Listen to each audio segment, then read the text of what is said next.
Nuestro orden de presentaciones. Bueno, ahora contamos con Oleguer Suñé Trepat. Si quieres, Oleguer, cuando puedas compartiendo tu presentación. Bueno, pues Oleguer tiene más de 26 años de experiencia en la industria del agua, incluyendo pues, lo que son todos aquellos aspectos relativos al diseño de tecnología, programación de temas de control, sistemas eléctricos, también gestor de proyectos y puesta en marcha de instalaciones. Y pues se ha centrado en multitud de tecnologías de tratamiento, desde aguas residuales municipales urbanas hasta industriales, tratamientos de potabilización, plantas industriales, biogás por digestión anaerobia y también eliminación de vertidos mediante evaporación o cristalización. Actualmente forma parte de la unidad de negocio de SUEZ, en la división de Water Technology, y gestiona un departamento para la puesta en marcha de equipos por Europa, África, Oriente Medio, con un grupito humano de 14 personas en 9 países. Cuando te quiera, Oleguer, tu presentación, adelante. Vale, creo que la veis ya, ¿no? Sí. Gracias, Baltasar, por la introducción. Bien, yo os voy a hablar de una tecnología un tanto distinta a la que han hablado mis compañeros antes, básicamente porque es el último paso para utilizar el agua para desmineralizarla. O sea, con la osmosis inversa, con la EPR, estamos tratando agua que viene del mar, viene de un río, viene de un lago, viene de un pozo. La electrodesmineralización es el último paso para conseguir el agua desmineralizada, ¿no? Entonces, partimos ya de un agua de entrada que es muy buena. Básicamente, se trata de utilizar agua, ya sea de mar, de pozo, de río o de canal, pasarla por una ultrafiltración, una osmosis inversa de doble paso y luego una electrodesionización. ¿Para qué se utiliza? Pues se utiliza para desmineralizar el agua de forma continua sin necesidad de utilizar productos químicos para la regeneración. Esta tecnología es la que reemplazaría la tradicional cadenas de desmineralización con resinas. Como ya sabréis, el hecho de utilizar cadenas de desmineralización con resinas implica tener que parar la planta para regenerar las resinas una vez están agotadas y utilizar un montón de producto químico para regenerar las mismas, a la vez que mucho producto químico para neutralizar el vertido, puesto que normalmente, al menos en Europa, no podemos tirar a la alcantarilla o al mar o al río el agua después de hacer una regeneración de resinas. La tecnología es un tanto curiosa porque lo que hace es aplicar tensión con unos electrodos en las pilas de la EDI, que lo que hacen es regenerar la resina al mismo tiempo que se hace el intercambio iónico. Dentro de las propias pilas de electrodesmineralización, ahora os lo voy a enseñar, hay unas membranas, diferentes cámaras, igual que en la EDR que ha presentado Elogio antes, aunque en este caso la polaridad no se cambia, la corriente continua va siempre en la misma dirección, el electrodo positivo es el de arriba y el negativo el de abajo. Y hay una serie de membranas ion selectivas para poder separar el agua. Para que os quede claro cómo funciona una pila de electrodesmineralización por dentro, simplemente tenemos un agua de entrada que pasa por la cámara de permeado y la misma agua pasa por la cámara de concentrado, se divide dentro, y dentro de la pila hay las resinas de intercambio iónico. Básicamente tenemos dos tipos de pila. La que aquí os veis es la MK3. Había una pila anteriormente que era la MK2, que tal vez la podéis encontrar en alguna central térmica antigua. La diferencia simplemente es que en las pilas nuevas hay resinas en todas las cámaras, en las de concentrado y en las de permeado. En las MK2 solo había resina en las cámaras de permeado. Para que veáis un ejemplo de cómo funciona el tema, pues el agua de entrada se divide en dos flujos, en el permeado y en el concentrado. El concentrado, no sé si os habéis fijado en la diapositiva anterior, que va a contracorriente del permeado, simplemente para intentar quitar las sales de lo que es la cámara lo más rápidamente posible. Hay una serie de resinas que son exactamente iguales en las de permeado que en las de concentrado. La razón para lo que hay resinas en la cámara de concentrado simplemente es para dar conductividad eléctrica al agua. Aquí, a diferencia de la EDR, que el agua tiene una conductividad muy alta, aquí estamos hablando de una agua de entrada que puede tener máximo 25 microsiemens. Por tanto, si tenemos que aplicarle corriente a la pila y tener una conductividad eléctrica en la cámara, en las cámaras, hay que ponerle algo, porque si no, el agua tan poco conductiva, la corriente no pasa. En las pilas antiguas, como os he comentado, no había resinas en la cámara de concentrado, pero se añadía salmuera, un poco de sal en las cámaras de concentrado para mejorar la conductividad eléctrica de la pila. En las cámaras de permeado no hace falta porque la resina misma ya hace conductividad. Bien, entonces lo que hace la resina es captar los iones, igual que un sistema típico de resinas de intercambio iónico. Al aplicarle corriente lo que hacemos es mover los iones para arriba y para abajo y mediante las membranas que hay dentro de la pila, pues dejamos pasar unos iones sí y otros no. En este caso, como he comentado antes, no hay cambio de polaridad, por tanto, la cámara de concentrado siempre es de concentrado y la cámara de permeado siempre es de permeado. Aunque veáis que aquí pone que el proceso puede ser cocorriente, en el 95% de los casos el proceso es contracorriente. Significa que el concentrado, el flujo de concentrado va contracorriente del de permeado.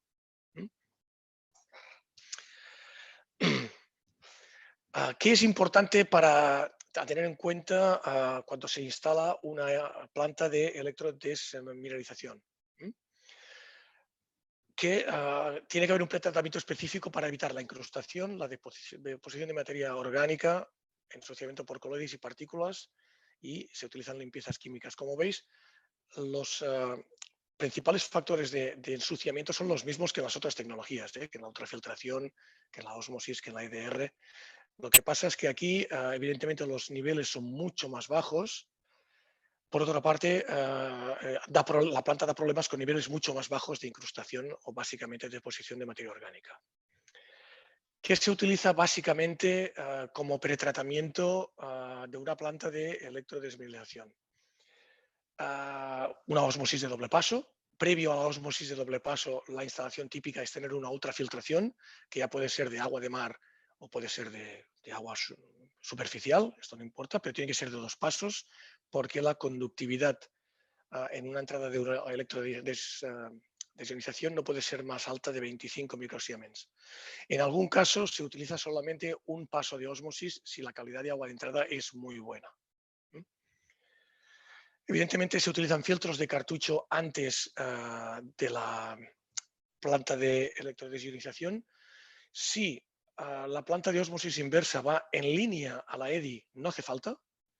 Los filtros de cartucho se utilizan solamente si hay un tanque intermedio o si hay una desgasificación intermedia.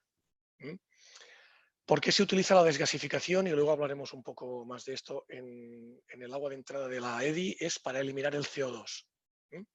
Se puede utilizar una torre de desgasificación normal y corriente o se puede utilizar membranas de transferencia de gases. En algún caso lo que se hace, aunque parezca un contrasentido, es inyectar un poco de sosa en el segundo paso de la ósmosis para eliminar el CO2. Otros pretratamientos que se utilizan para la EDI es desinfección por ultravioleta, aunque esto no es muy común. Al igual que la descalcificación, si la planta de ósmosis no nos quita suficiente dureza cálcica. Bien, es importante saber los puntos que nos pueden generar ensuciamiento en una EDI, porque lo más importante de la EDI, ya lo ha comentado nuestro compañero al principio, es evitar que se ensucie. A diferencia de la ósmosis inversa y a diferencia de la EDR, básicamente, o de una ultrafiltración, es que limpiar unas membranas y unas resinas de EDI tiene que ser el último, digamos, proceso a realizar antes de cambiar las pilas. ¿Por qué? Porque es difícil limpiarlas y porque la recuperación que se obtiene en caudales es poca. Entonces, hay una serie de parámetros clave que hay que controlar muy de cerca para evitar un ensuciamiento de las pilas de EDI. Tener en cuenta que aquí estamos hablando de que hay un medio físico en el agua. En la electrodiálisis reversible no hay ningún impedimento físico en las cámaras de la pila, porque el agua pasa por las pilas sin tener nada en medio. Aquí sí, aquí hay una resina. Y entonces, aparte del ensuciamiento de las membranas, se ensucian las resinas. Esto es importante saberlo. Por tanto, lo más importante es limitar la dureza cálcica. Este es el parámetro más importante y que nos da más problemas al hecho de tener que limpiar una pila de electrodesionización. Las limitaciones del CO2 no son tan importantes en lo que se refiere al ensuciamiento de la pila, sino al performance de la pila. O sea, lo que hace el CO2 es evitar que las resinas hagan intercambio iónico. Eso se ve enseguida cuando se ve que todas las presiones y caudales de la pila funcionan muy bien, pero la calidad de agua no es la correcta en la salida. ¿Por qué? Porque estamos teniendo CO2 en el agua de entrada y lo que hace es que las resinas no hagan un intercambio iónico correcto. Esto no es muy preocupante porque no daña la pila, no daña las resinas, no daña las membranas. Esto sí, agota las resinas. Entonces habrá que hacer una regeneración de las mismas aplicando más corriente de la habitual. Como os he comentado antes, las resinas se regeneran continuamente, pero si vemos que tenemos CO2, hay dos formas de eliminar este problema. Uno es incrementando la intensidad que estamos aplicando a las pilas para que la regeneración sea más rápida. Otra es quitar el CO2, que normalmente es lo que se tendría que hacer. Como os he comentado antes, el agua de alimentación tiene que ser permeado de segundo paso de ósmosis inversa. Básicamente se debe de prevenir toda la contaminación que pueda haber, ya sea física, biológica o química. Y os adelanto aquí, lo veis que está en rojo abajo. Las fuentes más comunes de contaminación del agua es cuando se usan tanques abiertos o cuando hay un tiempo de retención alto en estos tanques, donde ya sean los tanques para desgasificación del agua de salida de la ósmosis del segundo paso o simplemente porque hay un tanque a la salida de la ósmosis y el tiempo de retención del agua es muy alto. En muchos casos, no todos, pero en muchos casos estos tanques están en el exterior. El hecho de que le toque el sol al tanque pues tampoco ayuda mucho. Pero es simplemente comentar que el mayor problema es el de la contaminación microbiológica causada por el hecho de tener el agua estancada entre comillas, antes de utilizarla dentro de la EDI. En este caso se recomienda encarecidamente no utilizar tanque, utilizarlas a segundo paso de ósmosis en línea con la EDI, de forma que el agua no tiene tiempo de residencia. Tal como sale de la ósmosis, pasa directamente a la EDI. Aunque parezca una tontería, un tema importante de la EDI es que no se puede parar demasiado. O sea, el diseño de una planta está hecho para que funcione en continuo siempre. Si paramos la planta, nos puede pasar lo mismo que les estaba comentando antes con el hecho de parar el flujo de agua que en un tanque. O sea, si paramos la planta y se queda el agua dentro de las pilas de EDI, se puede contaminar. Entonces, la planta, si habláis con cualquier ingeniero de los que tenemos en Suez que habla de esto, os dirá que la planta tiene que funcionar siempre. Evidentemente, esto a veces no es posible, por la razón que sea, porque no necesitamos tanto caudal, paradas de planta, lo que sea. En caso de tener que hacer una parada corta, que es máximo de 3 días, es muy sencillo, simplemente parar el rectificador y pararlo todo y dejar el agua dentro. Se estima que en 3 días no va a pasar nada. En cambio, si la planta la paramos más de 3 días, habrá que vaciar la planta. Hay que vaciar la planta con unas válvulas para que la planta quede sin agua, aunque es necesario que las membranas y las resinas queden húmedas. Por tanto, habrá que cerrar todas las válvulas de entrada y salida de las pilas, no de la planta, de las pilas, para evitar que se sequen las membranas y las resinas. Este procedimiento implica tener que volver a reajustar toda la planta de EDI, los caudales y las presiones, una vez se arranque de nuevo la planta.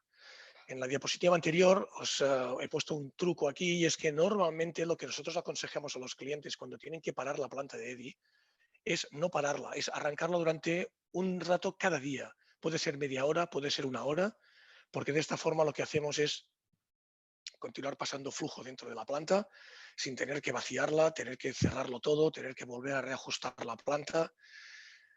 y toda esta problemática. Aparte de que eliminamos también una parte de las probabilidades de ensuciamiento por el hecho de tener la planta en marcha, ni que sea un tiempo determinado al día. Bien, como os he comentado antes, lo más importante de la planta de EDI es no tener que limpiarla. A diferencia de la EDR, las pilas de EDI no se pueden desmontar porque tan pronto aflojamos un tornillo sale la resina por todos los sitios. Por lo tanto, es imposible volver a montar sin una matriz que tenemos en la fábrica. Por tanto, no se pueden abrir. Y si hay que hacer una limpieza, bueno, ¿cómo se determina? Pues está claro, ¿no? Cuando hay un incremento de la delta P en la entrada y la salida de cualquier flujo, que puede ser el permeado, el concentrado o el electrodo. Si se empeora progresivamente la calidad del permeado, aplicando la misma tensión y la misma intensidad con el mismo caudal, evidentemente, y las mismas presiones, vemos que con el tiempo la calidad del permeado va bajando. Si tenemos que empezar a incrementar la intensidad y la tensión para mejorar el permeado, es que estamos teniendo algún problema de ensuciamiento. Cuando es imposible ajustar las presiones del sistema correctamente, la presión de la cámara de permeado siempre tiene que ser un poco más alta que la del concentrado y por el tema de flujos internos de las pilas, cuando es imposible ajustarlo de esta forma, porque si recordáis, os he dicho que el agua que entra, tanto la que va al permeado como al concentrado, viene del mismo sitio. Por tanto, tenemos que ajustarla. Si tocamos cualquier presión caudal de una cámara, se afecta a la siguiente. Entonces, cuando vemos que es imposible ajustar las presiones, es que estamos teniendo ensuciamiento en las membranas. La limpieza de las membranas es básicamente como una ósmosis, es el hecho de, o una EDR, es recircular agua con un producto químico, que ya puede ser ácido clorhídrico o soda cáustica, en función del tipo de ensuciamiento que tenemos, aunque el 95% de casos el ensuciamiento es por causas microbiológicas. Evidentemente, el agua, una vez ha pasado por una ósmosis de segundo paso, es muy difícil que tengamos ensuciamiento por temas, digamos, por sales. En principio, no debería. Pero por temas microbiológicos sí, por las razones que os he comentado antes. El tema de tener un tanque intermedio entre el segundo paso de ósmosis o tener una torre de desgasificación para el CO2, lo que hace es que incremente la posibilidad de crear microbiología en el agua de entrada. El siguiente punto es el que he comentado también del hecho de parar la planta. Las dos causas principales de que nosotros hemos detectado que hay ensuciamiento microbiológico en una EDI es o por parar la planta o por tener tanques abiertos que se pueden contaminar en la entrada de la planta.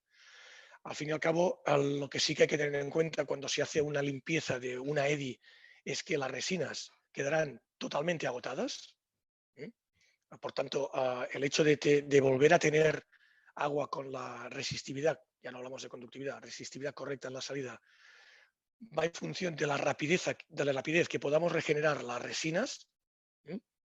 Puede tardar entre 1 y 10 horas. Lo normal es que si la pila está bien, al cabo de un par de horas ya tenemos la resistividad correcta a la salida de la planta. También es verdad que hay que reajustar todos los caudales y presiones si los hemos modificado por el hecho de que se nos estaba ensuciando la planta. Un tema importante al hacer una limpieza es que, de nuevo, como todas las cámaras van alimentadas desde el mismo flujo de entrada, habrá que limpiar solamente la que esté realmente sucia, porque si limpiamos todas de golpe, habrá un tema de flujos preferenciales y el agua con producto químico será solamente a las cámaras que estén limpias. A las que estén sucias, no. Entonces, el diseño de la planta tiene que tener en cuenta el hecho de que se tiene que poder aislar, de hecho todas las plantas lo tienen, las diferentes cámaras, que son electrodo, permeado y concentrado. Y limpiar solamente la que esté sucia. En caso de que estén todas sucias, nuestra recomendación es hacer las limpiezas una por una.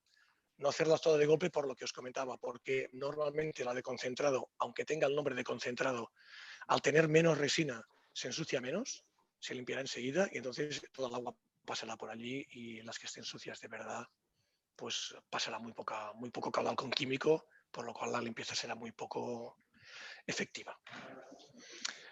¿Vale? Bueno, aquí tenéis una guía para saber cuándo hay que hacer una limpieza con bajo pH o alto pH. Esto evidentemente es caso por caso. Ya os comento que la experiencia que tenemos de los últimos 25 años es que el 90% es por causas microbiológicas, por tanto, limpiezas con pH alto. Y en fin y al cabo, esto es lo que os tenía que comentar. Simplemente recordaros que esto, ¿no? En una EDI lo más importante de todo es no tener que limpiarla. La recuperación de las membranas y las resinas de EDI una vez está sucia es difícil, es difícil. Es verdad que el coste de las pilas es alto, pero no es extraordinariamente alto como las de las EDR. Se pueden cambiar, eso está claro, pero lo que hay que hacer es intentar evitar que se ensucien de entrada. Y Ok. hasta aquí lo que os quería comentar. Muy bien, perfecto. Muy Creo que estoy en interesante. tiempo, ¿eh? Creo que estoy Sí, en tiempo sí, aún, ¿eh? no, Sí, sí. no, perfecto, perfecto. Muy interesante, Oleguer, la tecnología, tu intervención y sobre todo un abanico de posibilidades para Canarias. A mí no me consta que en Canarias tengamos ninguna de este tipo de plantas, pero bueno, yo creo que puede, por lo que has explicado, a mí ya se me ocurren varias aplicaciones, sobre todo para algún tipo de sector industrial que tenemos por aquí. Bueno, temas de alimentación de calderas y turbinas de vapor y todo eso. Eso, perfecto. Bien, muchas gracias, continuamos.